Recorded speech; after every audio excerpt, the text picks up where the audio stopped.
정치적 중립을 지켜야 될 검찰총장으로서는 선을 넘는 발언이 있었다라고 생각합니다. 대단히 죄송스럽고 지휘 감독권자로서 민망하게 생각합니다. 이 자리를 빌어서 송구하다는 말씀을 드립니다. 윤석열 검찰총장이 부하라고 하는 상당히 국감장에서 나오기 어려운 이런 해괴한 단어를 써서 솔직히 국감 시간을 쓸데없이 낭비하게 만들고 사회도 어지럽히게 만드는데 당시에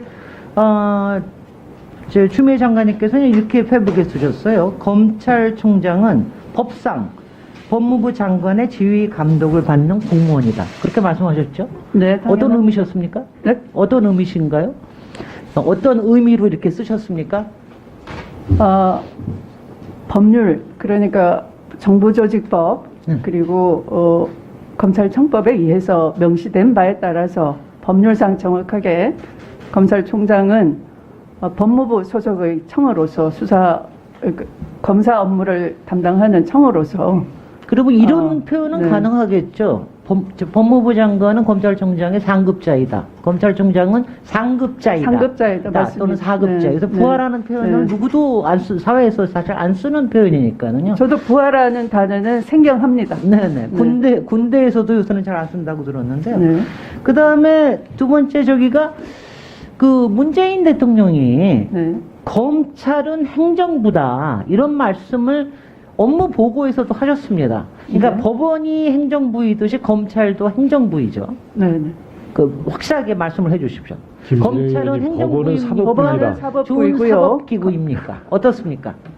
법원은 뭐 상권 분립 아래에서 그 독립된 사법부이고요. 사법부 소속이고요. 그러나 검찰은 검사 사무에 대해서는 검찰청을 두어서 관장을 하는 것이고 네.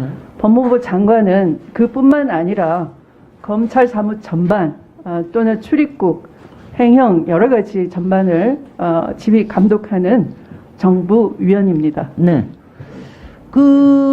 지금 이제 법적인 수사 지휘에 관련된 부분으로 해서, 라임 같은 경우에는 검찰의 솔직히는, 무능하다기보다는 의도적인 부실 수사, 은폐 수사, 조작 수사에 대한 문제 때문에 수사 지휘에서 배제하셨고, 그러니까 나머지 4건에 대해서는 가족과 측근에 관련된 사안이기 때문에 이거는 지휘 배제를 하신 부분이고요.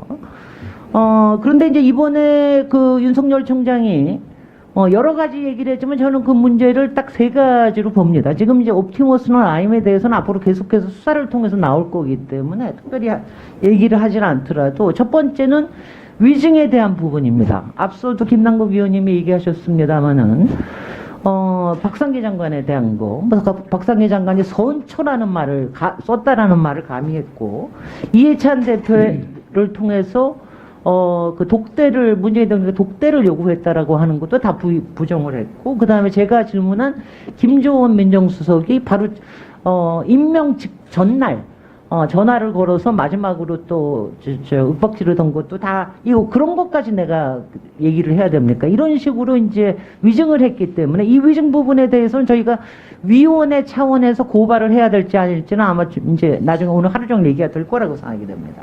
근데 제가 이제 법무부 장관님을 앞에 놔두고 제가 또 문제 제기를 하고 싶은 거는요. 일단은 검사 윤리 강령에 대한 이건 위반입니다. 이건 검사 징계법에 관련된 부분인데 지금 이제 그동안 조선일보 방상훈 회장이나 아니면 이제 홍석현 회장이나 이 부분을 그날도 만났다 안 만났다를 제가 확인할 수가 없습니다. 그게 이게 상대방이 있기 때문에 얘기할 수 없습니다. 이런 표현을 쓰더라고요. 제가 그 이후에 작년에 국감, 그 다음에 인사청문회 다 자료를 들여다봤는데요. 당신 부인과 장모에 대해서 질문이 야당에서 아주 집요하게 질문이 나올 때도 이게 상대가 있는 거기 때문에 물어보고 얘기를 해야 됩니다. 이런 얘기를 하더라고요.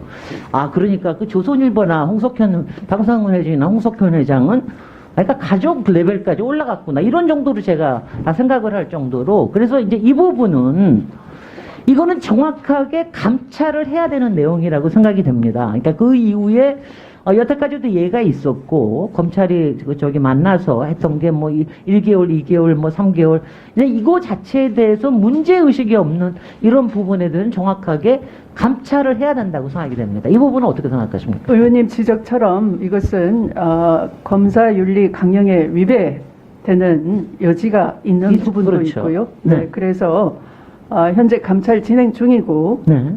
결과가 나온다면 보고를 드리도록 하겠습니다. 이 부분도 이미 감찰이 진행되고 네네. 있습니까? 그럼 됐고요. 그 다음에 이제 공무원 윤리에 관련된 부분인데요. 제가 그날도 공직자로서 가져야 될 이런 태도가 너무 아니다. 뭐 이런 부분들이 이제 가령 예컨대 우리가 공직자 그러면 재산이나 뭐 이런 걸 가지고 주로 얘기를 하지만 사실 그날 그 대통령을 끌어들여서 대통령이 마치 총선 이후에 어떤 메신저를 통해서 계속해서 검찰총장을 하라고 했다 이런 거 같은 거에 대해서 어떻게 생각하십니까? 어떻게 들으셨습니까? 제가 당 대표로서 현재의 대통령을 그 전에 접촉한 기회가 많이 있었고요. 또 그분의 성품을 잘 비교적 아는 편인데요. 절대로 정식 보고 라인을 생략한 채로 비선을 통해서 어떤 메시지나 의사를 그를 전달하시는 성품은 아니십니다. 네. 또한 의원님 말씀처럼 이런 자리에서 그런 확인 안 되는 그런 얘기를 고위공직자로서 하는 것은 대단히 부적절했다라고 생각합니다. 저는 본인의 자리 보존을 위해서 대통령까지 끌어들이려고 하는 그 태도가 상당히 음험하다고 봤습니다. 제가 이제 음험하고 또 하나 더 하면은 교활하다고까지 봤습니다. 제가 마지막으로 조금 이제 시간이 얼마 안 남아서 마지막으로 이제 공직자 재산 등록에 관련된 부분은 솔직히 윤석열 검찰총장에 대해서는 한 번도 제대로 검증이 된 바가 없습니다. 인사청문회에서도 그전 자료들이 다 누락이 됐고 재산 이후에 대한 부분이 있어서 이 부분도 이번에 뭐 여러 가지 감찰을 하는 과정에서 여러 가지가 정리가 될 거기 때문에 그 감찰의 결과를 좀 지켜보도록 하고요. 마지막으로 이거 하나 질문하겠습니다.